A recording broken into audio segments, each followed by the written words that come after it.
అందరికీ నమస్తేనులా మంచుకున్నారా అవులా నేనైతే ఇవాళ మీ ముంగటికైతే లక్ష్మీ ప్రసాద్ మేడం అయితే తీసుకొని వచ్చిన ఈ మేడం ఎవరంటే భారతీయ జనతా పార్టీ రాష్ట్ర ఓబీసీ మోర్చా మహిళా కన్వీనర్ గానైతే మేడం అయితే కొనసాగుతున్నది.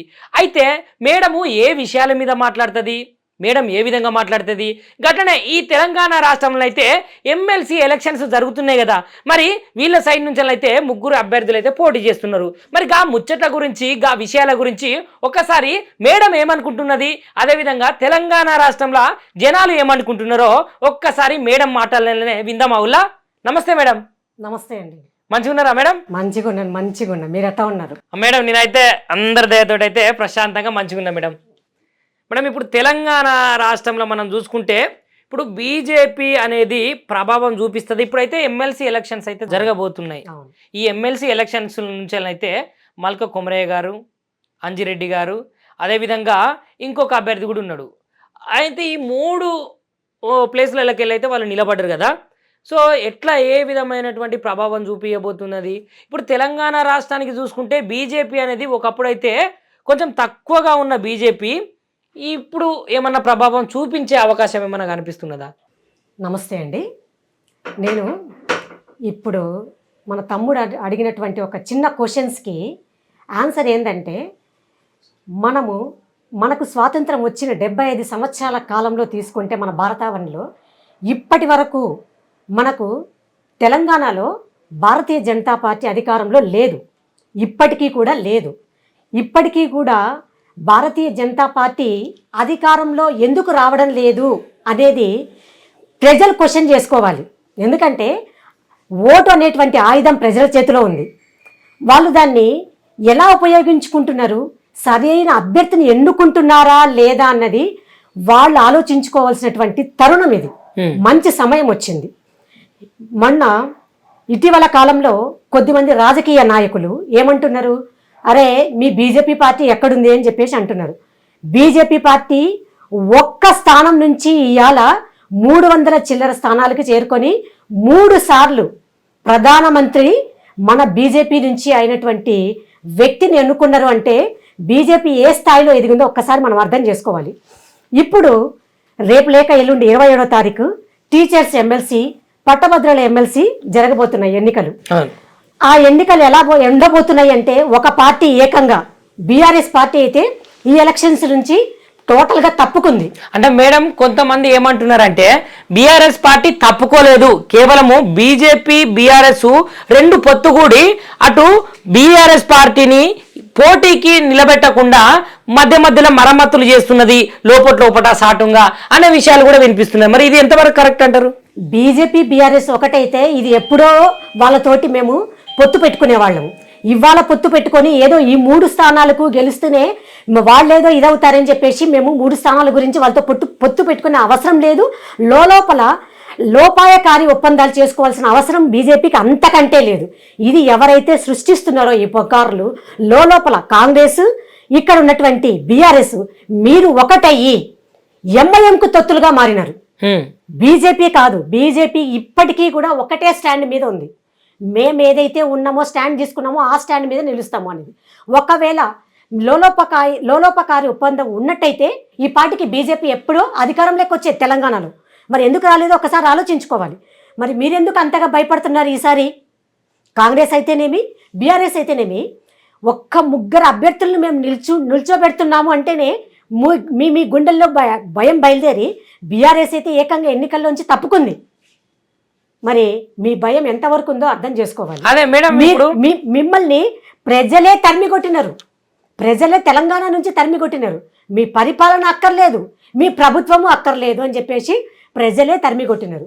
ఇంకా కాంగ్రెస్ తీసుకుంటే కాంగ్రెస్ వచ్చిన 1 సంవత్సర కాలంలోనే ప్రజలకు ఎంత అన్యాయం చేసింది. గత 75 సంవత్సరాల కాలం నుంచి కొనసాగుతున్నది కాంగ్రెస్ ప్రభుత్వమే. అటువంటప్పుడు ఈ 1 సంవత్సరం కాలంలో ఏం చూపిస్తుంది అంటే ఏం చేసి చూపిస్తుంది? 75 సంవత్సరాల కాలంలో చేసి చూపించినటువంటి అభివృద్ధి ఇప్పుడు ఈ 1 సంవత్సరం చేసి చూపిస్తుందా? దాన్ని ప్రజలే తిప్పికొట్టారు.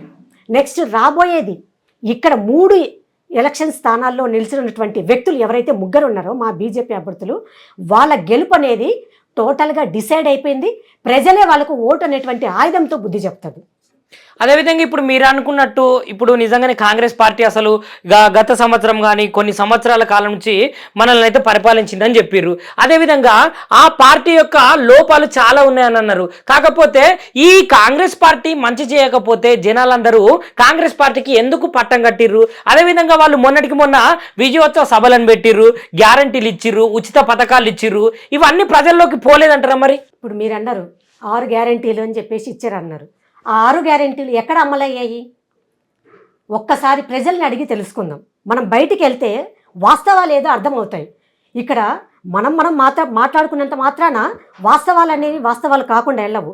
ప్రజలే ప్రభంజనంగా బయటికి వచ్చి ఈ కాంగ్రెస్ ప్రభుత్వము చేతగాని ప్రభుత్వము, మేము ఎలక్షన్స్ ఎప్పుడు వచ్చినా కూడా ఈ ప్రభుత్వాన్ని దింపడానికి రెడీగా ఉన్నాము అని వాళ్ళు కంకణం కట్టుకొని ఎప్పుడెప్పుడా అని రెడీగా ఎదురు చూస్తున్న ప్రజలు.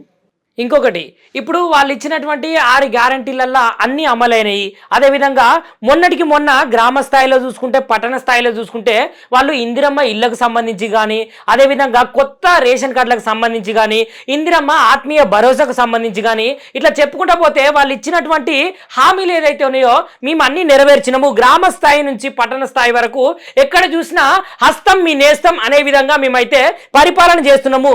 అందుకనే సీఎం రేవంత్ రెడ్డి గారు నిరంతరము పట్టువదలని విక్రమార్కునులగే నిద్రాహారాలు మాని, అదే విధంగా నిద్రపోకుండా క్రమం తప్పకుండా ప్రజల్లోనే ఉంటున్నారు అనే ఒకటి అయితే వెలువడుతున్నది. మేడం, మీరు అంటున్నది మా వరకు అయితే రాలేదు. నిత్యము ప్రజల్లో ఉంటే మరి ప్రజలే ఎందుకు నిన్ను చీకొడుతున్నారు? నువ్వు ఎమ్మెల్సీ ఎలక్షన్స్లో ఓట్లు అడగడానికి పోతుంటే కాంగ్రెస్ వాళ్ళని మీరు బయటికి దాటండి, మీకు ఎందుకు ఓట్లు వేయాలి అని అడుగుతున్నారు. 6 హామీలు అన్నారు. ఎక్కడ హామీలు నెరవేర్చారు? ఇందిరమ్మ ఇల్లులు అంటున్నారు. ఎవరికి ఇచ్చారు? నువ్వు ఎప్పుడైతే ముఖ్యమంత్రి అయ్యావో ఇమ్మీడియట్గా ఏమైంది?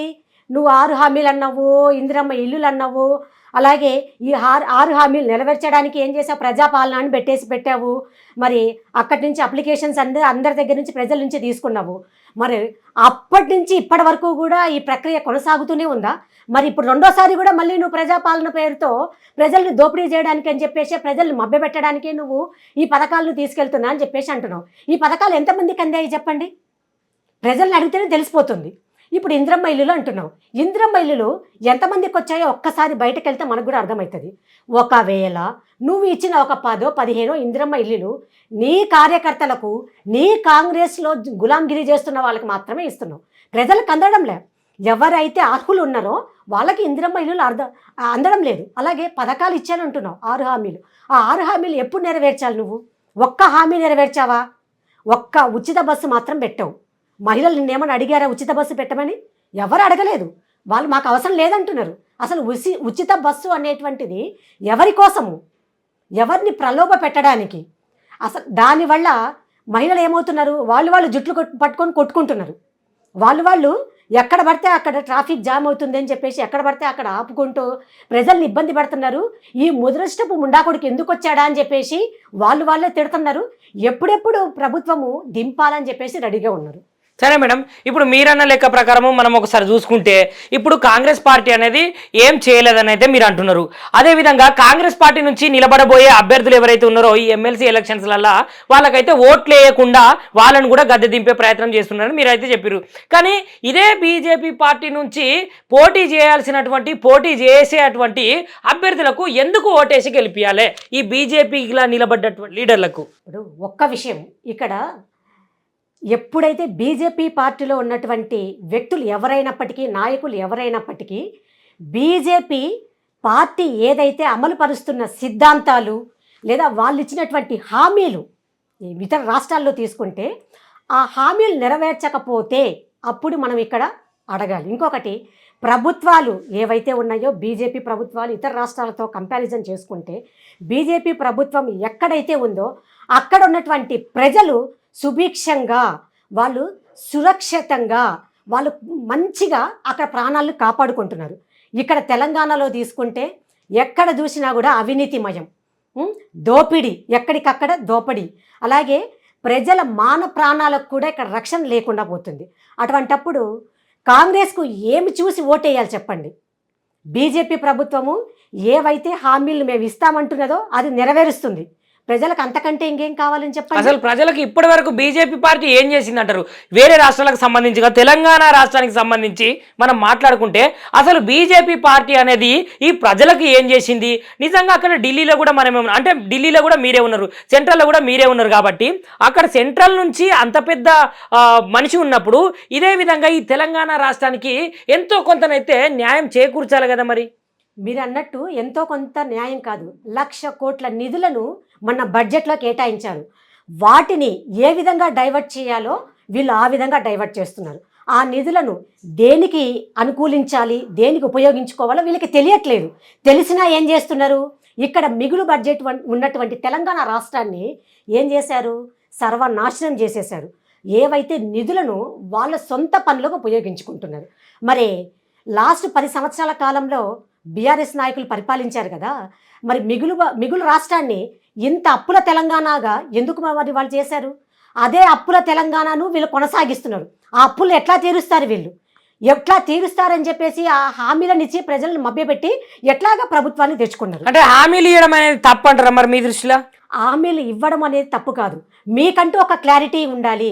హామీలు ఇచ్చేటప్పుడు మేము వాటిని ఎట్లాగా ప్రజల్లోకి తీసుకెళ్ళి వాటిని ఎట్లా నెరవేర్చాలి, దానికి కావలసినటువంటి బడ్జెట్ ఎట్లా వస్తుంది, ఇక్కడ ఉన్నటువంటి నిధులేంటి, ఇక్కడ ఉన్నటువంటి సదుపాయాలు ఏంటి అనేది ఒక సీఎంగా నీకు తెలియకపోతే, ఒక అడ్మినిస్ట్రేషన్ నీ చేతిలో లేకపోతే దాన్ని ఎట్లా నువ్వు ఉపయోగించుకుంటావు?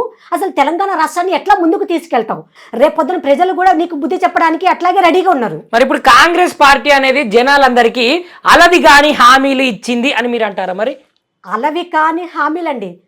ఒక 18 ఏళ్ల పిల్లకి లేదా ఒక బాబుకు స్కూటర్ ఇస్తాను ఫ్రీగా అంటున్నావు. స్కూటర్ కాస్ట్ ఎంత ఉంది ఇవాళ రేపు? 70 నుంచి 80 వేలు ఉంది. ఈ లెక్క ప్రకారం తీసుకుంటే అట్లాగే మహిళలకు తులం బంగారు ఇస్తా అంటున్నావు. మరి తెలంగాణ మొత్తాన్ని అమ్మేయాల్సి వస్తుంది. ఏం చేసినా కూడా అప్పులుగానే మిగిలిపోతున్నాయి తప్పించి ఆ అప్పుల్ని మనం తీర్చుకునే స్థాయిలో అయితే లేము. ఎక్కడైతే సెంట్రల్ గవర్నమెంట్ ఇక్కడికి నిధులు ఇస్తుందో ఆ నిధులు ఇచ్చినా కూడా సరిపోవట్లేదు. ఎందుకు? మీకు స్వాహాయమానంగా వాటిని స్వాహా చేస్తున్నారు. ఆ నిధులను కూడా మీరు దేనికైతే నిధులు ఇస్తున్నారో ఆ పథకాలను మీరు ఉపయోగించుకోవట్లేదు. మీకే ఆ నిధులు సరిపోవట్లేదు. వాళ్ళు 10 రూపాయలు ఇస్తుంటే మీరు 1 రూపాయి కూడా జనాలకు ఖర్చు పెట్టకపోతే మరి ఇదేం ప్రభుత్వం చెప్పండి?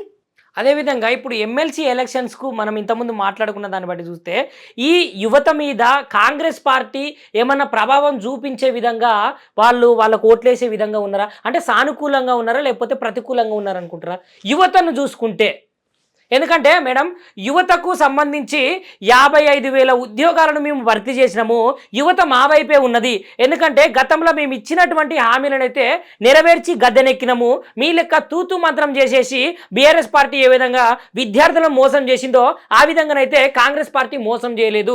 విద్యార్థులకు మేము ఖచ్చితంగా న్యాయం చేసినాము. అందుకనే విద్యార్థులందరూ మా సైడే ఉన్నారు అని అయితే వాళ్ళు భావిస్తున్నారు. ఇప్పుడు మీరు అంటున్నట్టు విద్యార్థులకు న్యాయం చేశామన్నారు. ఏ నిరుద్యోగికి ఒక్క ఉద్యోగం ఇచ్చారో ఒకసారి చూపించండి. 55,000 ఉద్యోగాలు భర్తీ చేసినాము. 55,000 ఉద్యోగాలు ఎవరికి ఇచ్చారు? ఒక టీచర్స్కి ఇచ్చారా? ఒక పోలీస్ వారికి డిపార్ట్మెంట్కి ఇచ్చారా? ఒక ఐఏఎస్కి ఇచ్చారా? ఒక ఐపీఎస్కి ఇచ్చారా? లేదా మిగతా వేరే మెడికల్ డిపార్ట్మెంట్ ఎవరికి ఇచ్చారో ఒక్కసారి లెక్కలు తీయాలి. ఆ లెక్కలు తీస్తే తెలుస్తుంది. నువ్వు వచ్చే సంవత్సర కాలం కాలేదు, నువ్వు 55,000 ఉద్యోగాలు ఇచ్చారంటే ప్రజలు నమ్మడానికైనా కూడా వాళ్ళైనా నమ్మశక్యంగా లేరు. వాళ్ళకైనా కూడా కనీసము మినిమం జ్ఞానం ఉంది వాళ్ళకి. మరి నువ్వు 55,000 ఉద్యోగాలు ఎట్లా ఇచ్చానంటావు? లెక్కలు చూపించాలి. మరి ఎవరికి ఇచ్చావు? పోనీ నీకు సంబంధించిన వాళ్ళకి ఉద్యోగాలు ఇచ్చావా? నీకు ఎవరైతే గనక కాళ్ళు పడుతున్నారో నువ్వు జై రేవంత్ అన్న అంటున్నావో వాళ్ళకి మాత్రం నువ్వు ఉద్యోగాలు ఇచ్చావా? మరి ఎప్పుడు నోటిఫికేషన్స్ ఇచ్చావు? ఏ నెలలో నోటిఫికేషన్స్ ఇచ్చావు? బయటకు తీయమని చెప్పండి ఆ లెక్కలన్నిటిని. మరి చూస్తే కనుక నిరుద్యోగులు నీ వైపు ఉన్నారు, లేదా ఎవరైతే యువత నీ వైపు ఉన్నారో అంటున్నావు. యువతకి ఏం చేసావో చెప్పాలి. ఒక స్కాలర్షిప్ ఇచ్చావా? వాళ్ళకి స్కాలర్షిప్లు అన్నింటినీ ఆపేసినావు. వచ్చే స్కాలర్షిప్లు అన్నింటినీ ఆపేసినావు. మరి మేము కనుక బీజేపీ ప్రభుత్వం తీసుకుంటే అక్కడ ఉపాధి హామీ పేరుతో ఇక్కడ యువతకు అన్ని రాష్ట్రాలతో పాటు ఇక్కడ తెలంగాణ నిరుద్యోగులకైతేనేమి యువతకైతేనేమి ఇక్కడ ఎంఎస్ఎంఈ ద్వారా అలాగే నిరుద్యోగులకి పట్టభద్రులకి ఎవరైతే వాళ్ళకందరికీ ఉన్నాయో వాళ్ళకి ఉపాధి హామీ ద్వారా వాళ్ళకి ఉద్యోగ భద్రత కల్పించేటువంటి కొన్ని స్కీమ్స్ ప్రవేశపెట్టాము. ఆ దిశగా ముందుకు అడుగులు వేస్తూ ఉన్నాము. ఆల్రెడీ చాలా మందికి నిరుద్యోగులకు ఉపాధి అవకాశాలు కూడా కల్పించడం జరిగింది. మరి ఇందుకే ఇదే నిదర్శనం. మీరు గూగుల్లో కొట్టి చూసుకోండి ఎంతమందికి బీజేపీ పార్టీ ఉపాధి కల్పించింది. అది మనకు తేటతెల్లమవుతుంది, మేం చెప్పడం కాదు. అది యాజ్ పర్ లెక్కల్లో చూపించినటువంటి నిజాలు. మీదే నోట్తో చెప్పగానే ప్రజలు నమ్మే పరిస్థితుల్లో ఇప్పుడు లేరు. ఏ యువత అయితే నువ్వు అంటున్నావో ఆ యువతనే ఓటు అనేటువంటి ఆయుధంలో నీకు బుద్ధి చెప్పడానికి రేపు కాకుండా ఎల్లుండి రెడీగా ఉన్నారు. చూసుకోవాలి. ఇప్పుడు ఈ 3 స్థానాలు కూడా బీజేపీ కంపల్సరీగా కైవసం చేసుకుంటుంది. అదేవిధంగా మేడం ఉపాధ్యాయుల గురించి చూసుకుంటే కొన్ని సందర్భాలలో ఆ గురుకులాలకు సంబంధించిన పోస్టులు ఏవైతే ఉన్నాయో వాటి భర్తీ చేయకుండా వాళ్ళకు నియామక పత్రాలు కూడా ఇవ్వకుండా చేసింది ఈ కాంగ్రెస్ పార్టీ అని వాళ్ళైతే ప్రజాభవన్ దగ్గర వాళ్ళైతే ధర్నా కూడా చేయడం జరిగింది కదా. మరి ఈ ధర్నాలో భాగంగా ఇప్పుడు టీచర్ ఎమ్మెల్సీ కూడా వచ్చింది కదా మేడం. మరి ఆ టీచర్స్ ఏ విధంగా ఉన్నారు అంటే ఈ కాంగ్రెస్ పార్టీకి కానీ ఈ ఎమ్మెల్సీ ఎలక్షన్స్ కానీ అంటే సానుకూలంగా ఉన్నారా, లేకపోతే వాళ్ళు ఖచ్చితంగా ఓటుతోటి బుద్ధి చెప్పాలే ఈ ప్రభుత్వానికి అనే విధంగానే ఉన్నారా? ఇప్పుడు కాంగ్రెస్ ప్రభుత్వం వచ్చిన 3 నెలల్లోనే ఇది డొళ్ళ ప్రభుత్వము, చేతగాని ప్రభుత్వము, దద్దమ్మ ప్రభుత్వం అని చెప్పేసి ఆల్రెడీ ప్రతి ఒక్కరికి తెలిసిపోయింది. ఈవెన్ ఒక 7 సంవత్సరాల పిల్లాడిని అడిగితే కూడా ఇదేం ప్రభుత్వం అని చెప్పేసి అంటున్నాడు బయటికి వెళ్తే. అటువంటిది నువ్వు ఇవాళ మాకు సానుకూలంగా ఉన్నారు. దేనికి సానుకూలంగా ఉంటారు? ఏం చేసావు నువ్వు ప్రజలకు అన్ని సానుకూలంగా ఉంటారు? ఒక్క ఫ్లెక్సీలకు తప్పించి నీ ఫేసు ఎక్కడైనా కూడా ఇదిగో ఈ రంగాలలో నువ్వు ప్రజలకు మేలు చేసినావు, మహిళలకు మేలు చేసినావు, యువతకు మేలు చేసినావు, లేదా వృద్ధులకు మేలు చేసినావు అని చెప్పేసి లెక్కల ద్వారా చూపించు. ఉపాధ్యాయులకు సంబంధించి ఉపాధ్యాయులు అంటున్నారు. ఉపాధ్యాయులు నీ ప్రభుత్వం వచ్చిన తర్వాత వాళ్ళకేమైనా ఒక టీఏ ఇచ్చావా, ఒక డిఏ ఇచ్చావా, లేదా కాంటాక్ట్లో ఉన్నటువంటి వాళ్ళని రెగ్యులరైజ్ చేసినావా? మరి ఏం చూసి నీకు ఓటేయాలి? వాళ్ళు ఆల్రెడీ బుద్ధి చెప్పడానికి రెడీగానే ఉన్నారు. వాళ్ళు ఎప్పుడెప్పుడు ఇటువంటి కాంగ్రెస్ ప్రభుత్వాన్ని గద్దె దింపి ఏదైతే న్యాయం చేకూర్చేటువంటి ప్రభుత్వానికి మేము ఓటేస్తాము అని చెప్పేసి ప్రతిజ్ఞ కూడా తీసుకున్నారు ఆల్రెడీ. ఇది మేము చెప్పాల్సిన అవసరం లేదండి. ఆల్రెడీ వాళ్ళు యువత అయితేనేమి టీచర్స్ అయితేనేమి ఎక్కడికక్కడ వాళ్ళు ప్రతిజ్ఞ తీసుకొని ఓటు వేయడానికి సిద్ధంగా ఉన్నారు. షేర్ చేయరి, లైక్ చేయరి, సబ్స్క్రైబ్ చేయరి, మర్చిపోకుండా గంట సింబల్ అయితే ఒత్తురులా.